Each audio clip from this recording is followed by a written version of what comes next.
Hello, YouTube world. Thank you for stopping by again. So now that we're done with the desktop applications for the G Suite account, we're going to go ahead and step into the mobile application versions. I'm going to go ahead and start off with the Gmail. See my iOS is open here. My Apple iPhone is open. We went over the web builders a while back here. Now we got the Gmail. We're going to do that's underneath the G Suite account. So as you can see here, you can even have your email on your mobile device without connection. So you can read and draft messages when you don't have internet. This is really good for people that are always on the go and may not always have internet connection and possibly don't have enough data on the phone to cover it. So you can set the drafts, you can read the messages, and if you reply, those emails will send back out. They'll send out when you get back online. So it's very great tool here, especially for off usage. You can pretty much reply to all your emails, and once you get internet connection, you may even want to turn off your email connection and reply to all those things. I mean, I don't know why you do this, but you can, and reply to all your emails, and an hour or two later, get back on your online connection, and those will send out once you get connected back on your mobile device. So let's go ahead and get in there now. I'm already logged in, and on the right side here, on my left side, we have the Apple iPhone. And this may look a little bit different on the Android phone. So if you have Android, do apologize. Haven't got one yet. I'm looking at the Pixel 2. So I will be taking a look at that. And once I get that, I will go ahead and do all these mobile applications with the Android. Until then, I'm going to stick with the iPhone.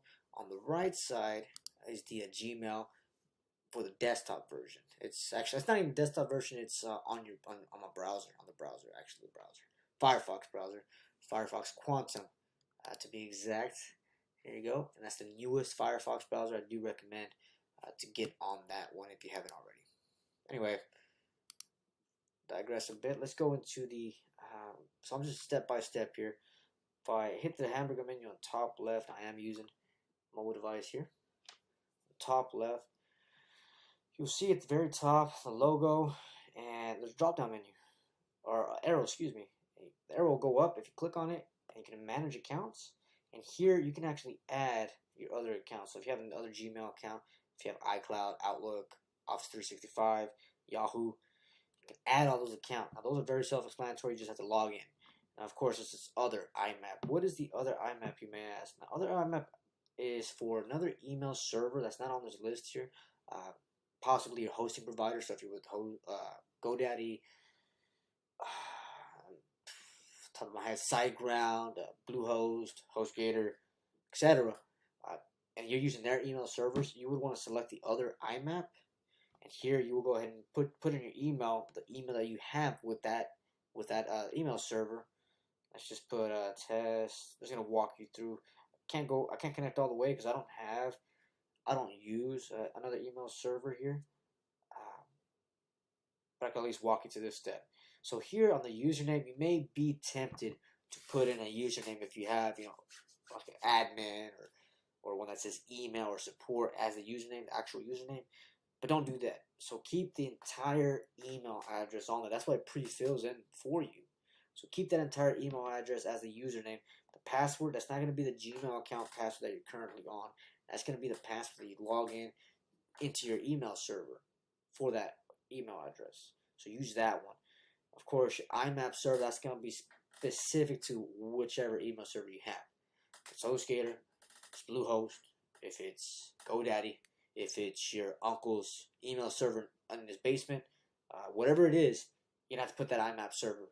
And now for the port, 993 is the security port, and that is the most recommended port for IMAP. And of course, if you want to do not the SSL, that would change the port number to 143. Recommend to stick with the SSL, secure connection. Fill that information in. You hit next. You should be able to connect. I don't have, like I said, I don't have another email server that's not on this list that you see here. So I wouldn't be able to show you, but if you have questions on how to set that up, I'm more than glad to walk you through on that. Maybe use it as a tutorial here. So reach out to me if you want me to assist you with that. If you have another email server provided that's not on here. Anyway, let's get back out of here. Of course, you can edit if you want to remove accounts. The top right, edit, cancel, done, and then we're done there. I'll go back to that hamburger menu, top left, and ahead, hit that drop down one more time, the arrow. All right, we're in the inbox already. Let's go to the start. I haven't started any of my emails yet, so let's go ahead and try to start one. Let's start the G Suite team one, and boom, the G Suite team email is in there. Of course, important. I have some important documents here. And the sent. Of course, I have some sent emails here. Drafts. I don't have any drafts yet. Let me show you what a draft will be. So let's say I start doing this and I want to compose email draft. And then let's just say I back out. Emailing a friend, allow suggestions from contacts. I don't want to do that yet. And there goes my draft. See, I haven't put a subject. I haven't put an email address. And by the way, you can put all that information, the email, the subject, attach photos, attach images. It will still save to the draft if you don't send it out. So until you send it out, it's going to be in your draft email. Okay. So I just don't want to feel like y'all think I'm just looking away. No, I'm using this. Okay. All right. And then of course your all mail, your spam. Check out the spam. So I got spam, and it's never landed in my inbox. So I never even seen this email before. So you may get this. You may get some spam it's actually legitimate email. You may possibly get that. So you may want to take a look at that. And that is the case. You may want to set it where it's not, where you say it's not spam. So you can check mark if it's spam, check mark if it's not spam, or uncheck mark if it's not spam. And your Gmail will readjust to that. I mean, they already have certain filters in place, internal filters and things of that nature. The reason it goes into spam, I wouldn't be able to tell you why. So some things, flag an account or flag an email, and make it go into the spam. So of course you can set your own filters as well. So anyway, trash, nothing in trash. We have our labels. We went to the labels in our desktop version there. Remember, we went to the settings tab here. We had general with the labels, inbox. We went through all that. So all of that's in there. Let's see. Yeah, and the IMAP as well. This is the IMAP settings if you're in the desktop applications. Add-ons. Yeah, we went through that. If you haven't seen that, go ahead and go back into the G Suite desktop. But it's pretty much the same thing except on mobile. If you want to create a new label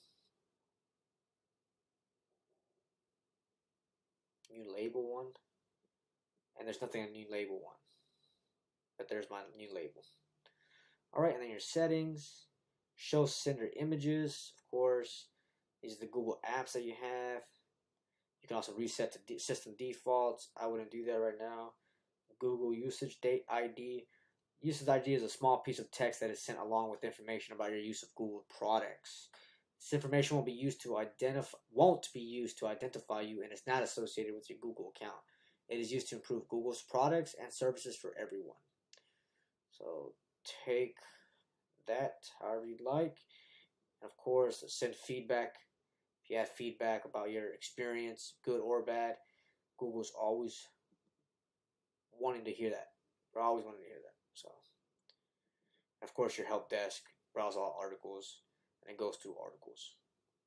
Shows you all that. So it's pretty straightforward here. I really like it that it's in the palm of my hand. It used to be where you have to go into a personal computer, had to go to a library, had to go where these big old monitors are at, or small monitors, depending on 13 to 26-inch monitor screen you have. But that's not the case anymore. Everyone has one of these. And Google's made it possible where even people that would never be able to afford one can afford one now. So use the mobile versions. Make it easier. And if you can manage the way you manage your time management with these applications, because some of these applications can get you sucked in, especially the ones that are just fun and games.